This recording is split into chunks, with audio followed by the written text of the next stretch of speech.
Hello Goofy, ano lang siya, soft toy na nag-viral. Parang labubu. Pero may labubu. Pero hindi siya cartons. Hindi. Sarap. Sarap talaga pag may gulay na.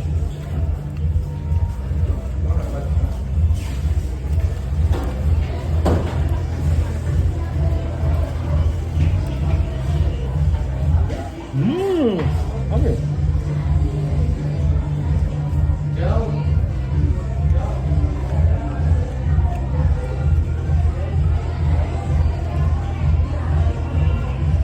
Nakakasikitan tayo ngayon. Hindi ba kakatulog mo kayo, Eunice? Di ba si Eunice, yung 9, ano? Pangilan niya yun?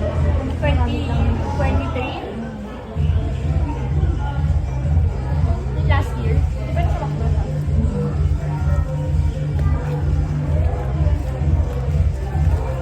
Pag in-invite tayo dyan, ano masasabi natin dito sa Celebrant? Ama, ano masasabi mo?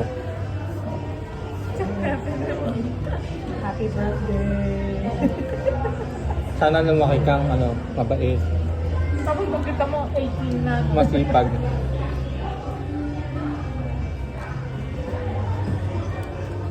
Kapalik ka ba sila titigan? Sabi niya nga eh. Eh parang iniisip ko tuloy kung gusto niya pumunta tayo doon or gusto niya sila pumunta. Kasi parang Ang daming nilutang first, no? Ito ba yung atin? Dali! Dali! Maganda ang nila rito. Ang kitchen nila. So yung mga dami nating order kasabay pa ng party, pero kinaya pa rin. Ayun, lumabas na rin yung price natin. Kasi diba pre-made na yung iba doon? Ito ganun parati. Number 43. Oh. Ang true. Ayun po yung apply.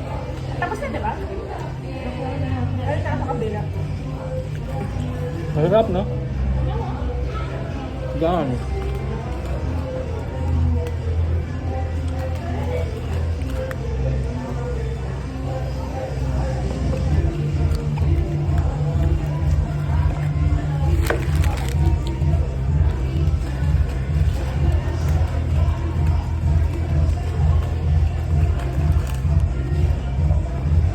May tissue ka, ma? Wala. Ilagay ba tayo tissue? Ito may tissue. Ito.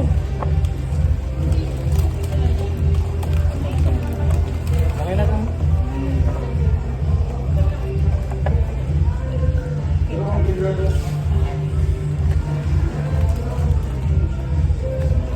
Sarap. Ketchup. Hi, thank you. Tama ba? Kayo kay Lola? Hindi ko nilagay. May toy din kay Lola.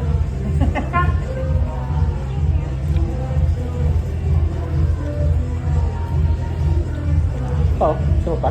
Ayun. It's your birthday.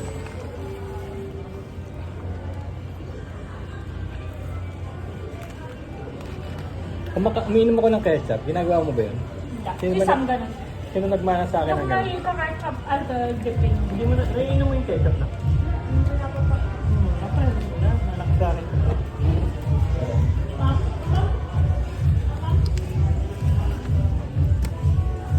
Kaya nung may uminom ng sa Guinness Book of World Record, yung uminom ng 1 galon, parang sabi ko parang kaya naman yun.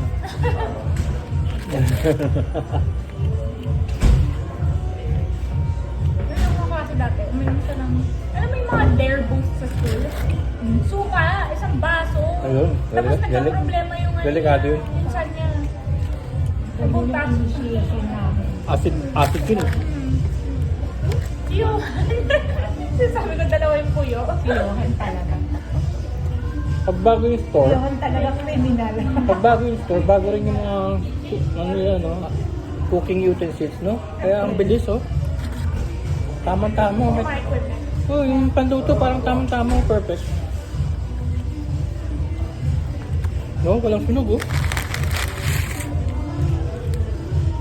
Saka siyempre yung... May price si ate. At saka siyempre yung yung dineliver na stock ng mga ganito, fries. Bago pa lahat.